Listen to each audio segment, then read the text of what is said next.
नमस्कार बच्चों। अकाउंटेंसी के आज के वीडियो लेक्चर में आप सभी का हार्दिक स्वागत। क्वेश्चन नंबर 4 आपको लास्ट टाइम दिया था जब मैंने आपको एग्जाम्पल नंबर 4 समझाया था। तो इसमें मुझे किसी भी बच्चे ने इस सवाल को सॉल्व करके नहीं भेजा, इसलिए मैं चाहता हूं कि मैं आपको इसे एक बार एक्सप्लेन कर दूं। देखिए, अगर आपको तीनों फॉर्मेट्स याद हैं तो आपको ये सवाल करने में दिक्कत नहीं आएगी। आप क्वेश्चन अगर पढ़ें तो सबसे पहले स्टॉक नजर आ रहा है, आपको पता होना चाहिए कि आप स्टॉक का क्या करते हैं। चेंजेस इन इन्वेंट्री एक ऑप्शन होता है। जब आप एक्सपेंसेस का नोट बनाना शुरू करते हैं तो उसमें ओपनिंग स्टॉक के 50,000 नजर आ रहे हैं और क्लोजिंग स्टॉक क्वेश्चन में नीचे 60,000 दिए गए हैं। तो opening stock minus closing stock करके चेंजेस इन इन्वेंट्री आता है और वो दिखाया जाता है कितना बाहर इसमें आएगा 10,000, वो भी माइनस का, तो ब्रैकेट में लिख देंगे। उसके बाद में आप देख सकते हैं यहाँ पे भवन है, तो ये टेंजिबल एसेट्स में जाएगा। जब आप बना रहे होंगे बैलेंस शीट का नोट्स, असेट का नोट्स बना रहे होंगे फिक्स्ड एसेट का, तो उसमें टेंजिबल एसेट में जाएगा भवन। क्रय जो होगा वो इसके बाद जाता है परचेजेस। परचेजेस में अगर कोई रिटर्न होता है तो उससे घटाया जाता है, इसमें कोई रिटर्न नहीं है तो आप केवल परचेजेस 1 लाख दिखा देंगे। इसके बाद ये सब एक्सपेंसेस में आएगा। फिर मजदूरी उत्पादकीय और अनुत्पादकीय है, प्रोडक्टिव और अनप्रोडक्टिव, तो इन दोनों को आप अदर एक्सपेंसेस में दिखा देंगे। मैनेजर का वेतन भी दिया है 4,000, ये भी वहीं पे दिखाया जाएगा अदर एक्सपेंसेस में। किराया एवं कर, रेंट एंड टैक्सेस, ये भी अदर एक्सपेंस में आएगा। ऋण पत्रों पर ब्याज, ये उसमें जाता है फाइनेंस कॉस्ट में। 900 है, 900 ही आएगा, क्योंकि इसमें आप देख सकते हैं 20,000 के इधर ये बेसिकली ऋण पत्र हैं और इन पे 4.5% की दर से जो ब्याज होगा वो 900 ही आएगा। तो ये इसमें कोई भी आउटस्टैंडिंग नहीं है। उसके बाद में है बीमा, तो बीमा अदर एक्सपेंसेस में दिखाया जाएगा। इससे रिलेटेड अगर कोई एडजस्टमेंट है तो उसे अभी हम देख लेंगे। अगर प्रीपेड है तो वो लेस कर दिया जाता है, आउटस्टैंडिंग है तो उसे ऐड किया जाता है। ख्याति दी गई है, इंटेंजिबल एसेट में आएगा। छूट और कमीशन, ये अदर एक्सपेंसेस में दिखा दिया जाएगा। बाहर ठेला भेड़ा भी अदर एक्सपेंसेस में आएगा। अशोध ऋण 500 के हैं, ये भी अदर एक्सपेंसेस में आएंगे। अगर इनसे संबंधित कोई प्रावधान बनाने के लिए कहा जाएगा तो उसमें जोड़ के दिखाया जाता है। सामान्य व्यय भी उसी में आएगा, अदर एक्सपेंसेस में। मरम्मत भी अदर एक्सपेंसेस में आएगा। अब देखिए, ज्यादातर आइटम अदर एक्सपेंसेस में आने वाले हैं। रोकड़ और बैंक जमा, ये असेट है, बेसिकली करंट असेट में आता है, ये कैश एंड कैश इक्विवेलेंट्स में। उसके बाद में है संयंत्र, ये आपका फिक्स्ड एसेट है, टेंजिबल एसेट्स में आएगा। देनदार करंट असेट में आते हैं, आपको पता ही है। इधर के जो आइटम्स हैं 100 रुपए वाले 6% पूर्वाधिकार अंश हैं 60,000 के, तो इन पे आपका जो डिविडेंड होना चाहिए वो 60,000 का 6% होना चाहिए। ठीक है, निकाल लेंगे, 3600 आएगा। साधारण अंश है 1,40,000, और जो ऋण पत्र है उनकी बात हम पहले भी कर चुके, 900 उन पर ब्याज होता है जो ऑलरेडी पे किया जा चुका है। यहाँ पे आप देख सकते हैं ये पे किया जा चुका था। तो किराया दिया गया है, ये वो किराया है जो अदर इनकम में जाएगा 1700। ट्रांसफर फीस भी अदर इनकम में 60 रुपए जुड़ेगी। विक्रय आप जानते ही हैं, रेवेन्यू फ्रॉम ऑपरेशंस होता है, ये सबसे पहला नोट होता है। इसमें अगर कोई वापसी है तो घटा करके निकाला जाता है, यहाँ कोई वापसी नहीं है। संदिग्ध ऋणार्थ प्रावधान, ये 1640 है पहले से। इससे रिलेटेड आपको एडजस्टमेंट दी गई होगी, उसके हिसाब से अभी मैं इसे बताऊंगा कि क्या करते हैं। लेनदार आपको पता ही है कहाँ दिखाए जाएंगे, करंट लायबिलिटीज में। चलिए एडजस्टमेंट देखते हैं। 31 मार्च 2012 को स्टॉक का मूल्य था 60,000, ये मैं बता चुका पहले ही। चेंजेस इन इन्वेंट्रीज निकालने के लिए ओपनिंग स्टॉक में से ये 60,000 घटा के निकालते हैं, दिखाते हैं। निम्नलिखित समायोजन ध्यान में रखते हुए व्यापारिक और लाभांश खाता चिट्ठा तैयार करना है। संयंत्र पर 7.5% की ह्रास घटी है, तो ये डिप्रिसिएशन एंड अमोर्टाइजेशन एक्सपेंसेस की एक हेडिंग होती है एक्सपेंसेस में, आप वहां पर इसे दिखाएंगे। और जब आप असेट्स में, टेंजिबल असेट में इसे दिखा रहे होंगे तो उसमें से डिप्रिसिएशन डिडक्ट करने के बाद दिखाएंगे। संदिग्ध ऋणार्थ प्रावधान के लिए 5% का प्रावधान बढ़ाइए, तो 5% तक प्रावधान बढ़ाना है, का नहीं, तक, अप टू। तो इसका मतलब होता है कि जो आपके देनदार हैं वो कितने के हैं, आप देखिए जरा। देनदार जो है वो 62,000 के हैं। 62,000 का 5% अगर आप निकालने चलेंगे तो ये 3100 आएगा। ठीक, कितना आएगा? 3100। और ये पहले से कितना है, जरा ये समझ लीजिए। ये पहले से इसमें नजर आ रहा है 1640। तो देखिए 3100 तक बढ़ाना है, यानी 3100 बढ़ाकर कर देना है। और अभी ये कितना है? अभी है ये 1640। तो कितना कम है? ये कम है 1460 का। तो 1460 का प्रावधान आपको और बढ़ाना है। ये अदर एक्सपेंसेस में जहाँ पे आप अशुद्ध ऋण दिखाएंगे 500, उसी में नीचे ऐड करके दिखा देंगे 1460। और ये जो 1640 है, इसे फिलहाल कहीं नहीं दिखाना है। ये फाइनली संदिग्ध ऋणार्थ प्रावधान है। ये ऑलरेडी जो है एडजस्टेड है। कहाँ? देनदारों में। ऐसा माना जाएगा, तभी ये यहाँ पे दिखाया जा रहा है। तो इसे और कहीं नहीं दिखाना होता है। ओके।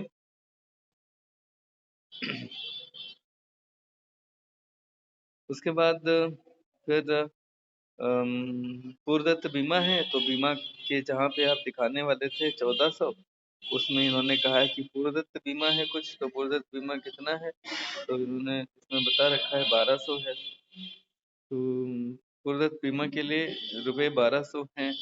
तो यहाँ बीमा 1400 था, तो 1200 अगर पूर्वदत्त है तो आप 1200 घटा दोगे और बाहर केवल 200 रहेगा। कमाल है। बीमा के केवल 1400 उसमें से 1200 पूर्वदत्त है। हाँ, हो सकता है।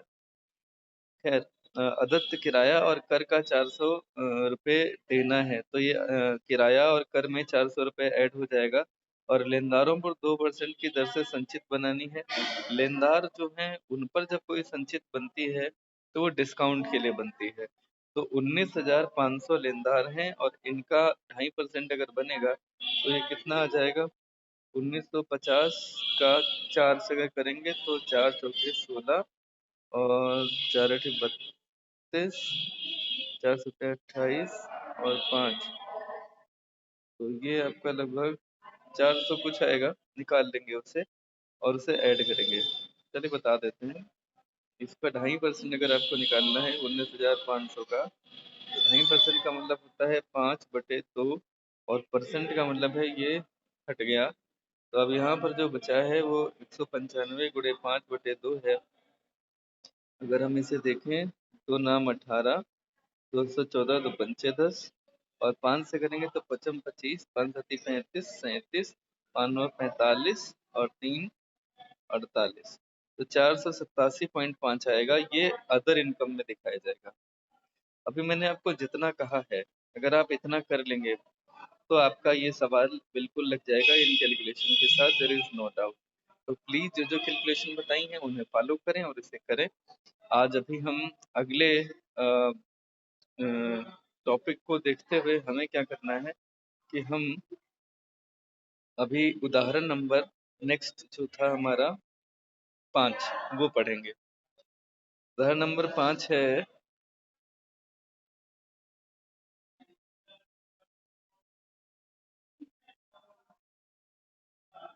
तुलसी प्रिंटिंग कंपनी। तो देखिए, तुलसी प्रिंटिंग कंपनी के तलपट से 31 मार्च 2016 को कंपनी का चिट्ठा तथा लाभानी खाता तैयार करने के लिए कहा गया था। भवन, यंत्र, type machine, furniture, fitting, motor गाड़ी, ये सब संपत्तियां हैं। आलेखन कागज व सामग्री का स्टॉक, ये ओपनिंग स्टॉक माना जाएगा क्योंकि ये प्रिंटिंग कंपनी है। विनियोग असेट हैं, रोकड़ भी असेट हैं। इसके अलावा इधर अगर आप देखें,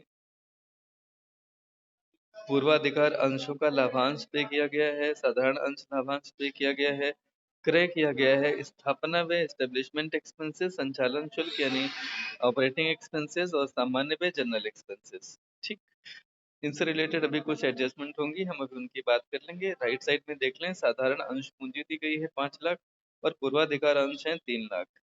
उनकी दर नहीं दी गई है तो कोई बात नहीं है।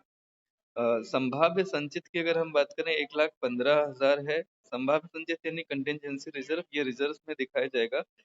लेनदार पहले से आपको पता ही है लेनदार का क्या करते हैं। विक्रय 2,56,000 है, रेवेन्यू फ्रॉम ऑपरेशन आता है। ब्याज है 10,360, ये अदर इनकम में जाएगा। लाभानी खाता पहले से पिछले साल का ये बैलेंस है। 31 मार्च को आलेखन कागज व सामग्री रहते का मूल्य 1,26,915 ये क्लोजिंग स्टॉक है। चेंजेस इन इन्वेंट्री निकालने के लिए opening stock minus closing stock करके निकाल लेते हैं। चलिए मैं आपको दिखा देता हूँ। देखिए इन्होंने यहाँ पे चेंजेस इन इन्वेंट्री ना निकाल करके कॉस्ट ऑफ मटेरियल कंज्यूम्ड निकाला है। ये दो तरीके होते हैं, चाहे तो आप चेंजेस इन इन्वेंट्रीज अलग निकालें और फिर परचेजेस अलग से दिखा दें, चाहे आप cost of material consumed use कर लें ओपनिंग स्टॉक में परचेजेस जोड़ के क्लोजिंग स्टॉक घटा के। ज्यादातर ये वो काम करते हैं जो मैन्युफैक्चरिंग कंपनीज होती हैं, वो कॉस्ट ऑफ मटेरियल कंज्यूम्ड ही इस्तेमाल करते हैं जो इसमें किया गया है, तो ये तरीका बेटर है। ठीक है, एक्सपेंसेस में मैंने भी कहा था एस्टेब्लिशमेंट एक्सपेंसेस हैं, उसमें एडजस्टमेंट में कुछ आउटस्टैंडिंग है इसीलिए यहाँ ऐड किया गया है। डायरेक्टर्स फीस यानी कि संचालक की जो फीस है वो यहाँ पर आई है 500, और इसके अलावा जनरल एक्सपेंसेस हैं। ठीक है, तो अभी जो क्वेश्चन मैं आपको दिखा रहा था उसमें संचालक संचालन शुल्क दिया गया है, सॉरी संचालन व्यय अगर होते हैं तो उन्हें ऑपरेटिंग एक्सपेंसेस कहा जाता है, लेकिन संचालन शुल्क अगर है तो संचालन शुल्क का मतलब संचालक को दिया जाने वाला शुल्क यानी कि फीस, तो इसे डायरेक्टर्स फीस कहा जाएगा। ये डायरेक्टर्स को दिया गया एक तरह का वेतन होता है, लेकिन इसे डायरेक्टर्स फीस कहा जाता है, तो ये एक्सपेंसेस में सिंपली आता है। इसमें एडजस्टमेंट अगर आप देख लें तो ह्रास यंत्र पर लगाना है 20,000, फर्नीचर और फिटिंग पर 700, मोटर गाड़ी पर 1,000। 15,900 अदत्त स्थापना व्यय थे, इन्हें ऐड किया जाएगा। 5,200 अदत्त सामान्य व्यय हैं, इन्हें भी सामान्य व्ययों में ऐड किया जाएगा। 1,200 परस प्रबंधक का अदत्त कमीशन है, इसे भी कमीशन में ऐड किया जाएगा। 758 विनियोगों पर ब्याज अप्राप्त है, यानी कि ये एक्रूड इंटरेस्ट है। ये जब आप विनियोगों पर ब्याज अगर आप देखें 10,360 ब्याज यहाँ नजर आ रहे हैं, तो ये विनियोगों पर ही होंगे। इनमें आप इसे आप कहाँ दिखाएंगे, अदर इनकम में, और उसमें भी आप जो है ऐड करेंगे कितना, 758, क्योंकि ये एक्रूड इनकम है। एक्रूड इनकम अदर इनकम में निकालने के दौरान ऐड करके दिखाई जाती है, 758 ऐड करके दिखाया जाएगा। पांचवा एडजस्टमेंट है 5,000 संभव संचित में, संभव संचित यानी संभाव्य संचित, थोड़ा सा प्रिंटिंग मिस्टेक है, संभाव्य संचित में अंतरित करें। तो ये इस साल के प्रॉफिट एंड लॉस के बैलेंस से आप जो है profit and loss appropriation statement बनाने के दौरान 5,000 कंटिजेंसी रिजर्व में ट्रांसफर करेंगे। ठीक है, ये जो ट्रांसफर किया जाता है इस साल का प्रॉफिट जोड़ करके फिर पिछले साल का प्रॉफिट एक साथ लिख करके जो जोड़ के आता है उसमें से जो भी रिजर्व वगैरह आप करते हैं ना लेस करने वाले आइटम्स में से, तो ये 5,000 उसमें संभाव्य संचित का यानी कि कंटिजेंसी रिजर्व का और ट्रांसफर होगा। तो कंटिजेंसी रिजर्व पहले से कुछ था, ये था 1,15,000, उसमें 5,000 ये और बढ़ जाएंगे तो रिजर्व वाले नोट में ये 1,20,000 नजर आएगा।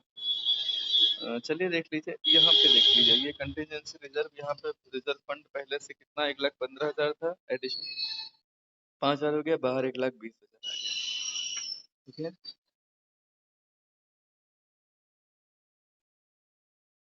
और मैं अभी आपको जो बता रहा था कि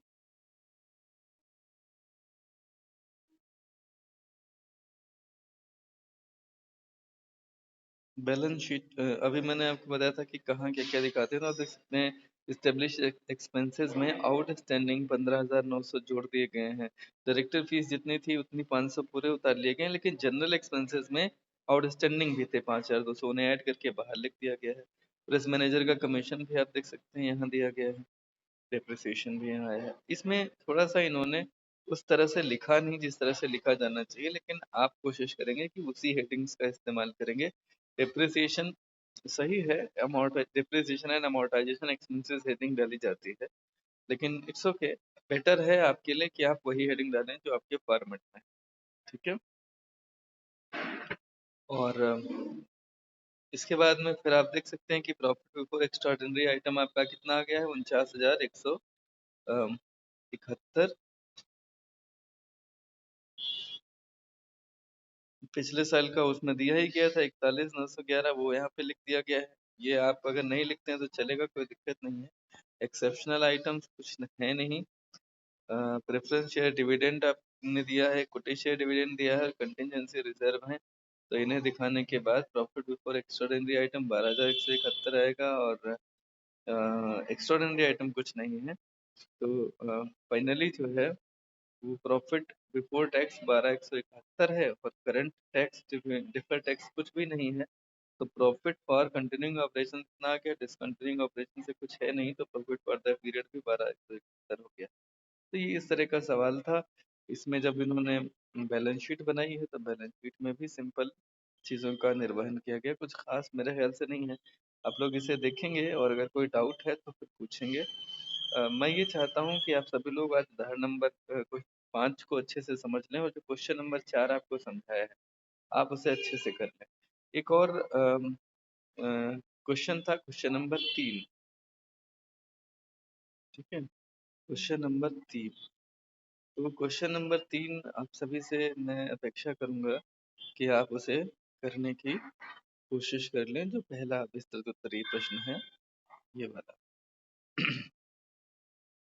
जी, कंचन लिमिटेड का। ये सिंपल सा सवाल है, अगर इसमें कोई डाउट है तो आप लोग पूछ लेंगे। इसे आपको करना है। ठीक है, मैं आपको इसके आइटम्स बता देता हूँ। रहतिया का आपको पता ही है, क्रय 2,45,000 है। इसमें कोई भी वापसी नहीं है इसलिए कुछ घटाना नहीं है, सिंपली आ जाएगा। मजदूरी कटौती, मजदूरी आपको पता है एम्प्लॉइज बेनिफिट एक्सपेंसेस में जाता है, कटौती अदर एक्सपेंसेस में, वेतन एम्प्लॉइज बेनिफिट एक्सपेंसेस में, किराया अदर एक्सपेंसेस, सामान्य व्यय अदर एक्सपेंसेस। लाभांश दिया गया है, ये आप वहां दिखाएंगे जब आप profit and loss appropriation statement बना रहे होंगे सरप्लस हेडिंग के अंतर्गत। अंतरिम लाभांश दिया गया वहीं आएगा जहां भी लाभांश आप दिखाएंगे। देनदार आपको पता है करंट असेट हैं वहां दिखाए जाते हैं, मशीनरी रोकड़। प्रबंध संचालक को ऋण, ये प्रबंध संचालक को ऋण भी आपका असेट है और ये बेसिकली जाएगा कहाँ, ये जाएगा फिक्स्ड असेट में। ठीक है, लोन एंड एडवांसेस हेडिंग के अंतर्गत। अशोधन आपको पता है अदर एक्सपेंसेस में जाता है। विक्रय रेवेन्यू फ्रॉम ऑपरेशन है, कटौती अदर इनकम का हिस्सा है। संचित 15,500 बना हुआ है पहले से। इसमें से आप अ, ये जो संचित है ये रिजर्व में दिखाई जाएगी 15,500। ये देनदारों पर होने वाली संचित नहीं है, ध्यान रखिएगा। ठीक है, नीचे देनदारों पर कटौती के लिए 5% प्रावधान करना है और लेनदारों पर कटौती के लिए 2.5% की व्यवस्था करनी है। तो ये कटौती है, ध्यान रखिएगा। लेनदारों पर कटौती के लिए ये अदर एक्सपेंसेस में आएगा 5,000 लेनदारों का, और लेनदारों पर 2.5% कटौती जो आप निकालेंगे वो अदर इनकम में दिखाया जाएगा। प्रबंध संचालक के कमीशन के लिए शुद्ध लाभ कमीशन घटाने से पूर्व पर 15% का भुगतान करना है। जब आप ये सारा मतलब revenue from operations and other income जोड़ के निकालेंगे तो टोटल रेवेन्यू आएगी, या टोटल इनकम कह सकते हैं, टोटल रेवेन्यू से बोला जाता है। उसके बाद में जो अदर एक्सपेंसेस हैं सिवाय प्रबंध संचालक के कमीशन के, जब उन्हें घटा चुके होंगे, ठीक है, इसे अलग से कैलकुलेशन में दिखाना पड़ता है। तो जो रकम आएगी उसका 15% कमीशन घटाने से पूर्व कहा गया है। तो जो अदर एक्सपेंसेस घटेंगे टोटल रेवेन्यू फ्रॉम ऑपरेशंस में से, मतलब टोटल एक्सपेंसेस घटेंगे सिवाय प्रबंध संचालक के कमीशन के, तो जो रकम बचेगी उसे कहा जाएगा profit before charging manager commission. उसका 15% निकाल लेंगे, वो मैनेजर का कमीशन होगा। फिर अदर एक्सपेंसेस में वो भी दिखा दिया जाएगा फाइनली। और उसके बाद में आप जो निकालेंगे वो हो जाएगा प्रॉफिट फ्रॉम कंटिन्यूइंग ऑपरेशन। ठीक है, 31 मार्च को एक माह का किराया दत्त था, जोड़ देंगे सामान्य व्यय में 375। उस वर्ष का बीमा प्रीमियम शामिल है जो पूर्व दत्त था, इसे घटा देंगे, है ना। और प्रबंध संचालक का ऋण उसे भुगतान किए जाने वाले कमीशन से घटा देना है। तो जो उसको कमीशन हम देने वाले हैं वो अगर ज्यादा है तो 3,250 घटाने के बाद उसे पे करेंगे, और इस तरह से जो लाइबिलिटी साइड है उसमें प्रबंध संचालक का ऋण 3,250 दिखाया नहीं जाएगा। समझ गए? तो इतना करेंगे बच्चा। कैलकुलेशन यहाँ नीचे इन्होंने बता दी है, 24,510 आपका डिफरेंस आना चाहिए टोटल एक्सपेंसेस में, टोटल रेवेन्यू में से टोटल एक्सपेंसेस घटाने के बाद उसका 15% निकालेंगे। ठीक है, और मैनेजर के कमीशन से 3,250 घटा देंगे और फिर बाकी का 3,677 में से जो बचेगा वो उसे भुगतान कर दिया जाएगा। शेष राशि चिट्ठे में दायित्व पक्ष में आएगी। ठीक है, क्योंकि कमीशन अभी पे नहीं किया गया है तो उसे आउटस्टैंडिंग कमीशन करके दिखाया जाएगा। कितना? 3677 माइनस 3250। ओके, तो चलिए करिएगा आज क्वेश्चन नंबर 3 और 4। Thank you so much.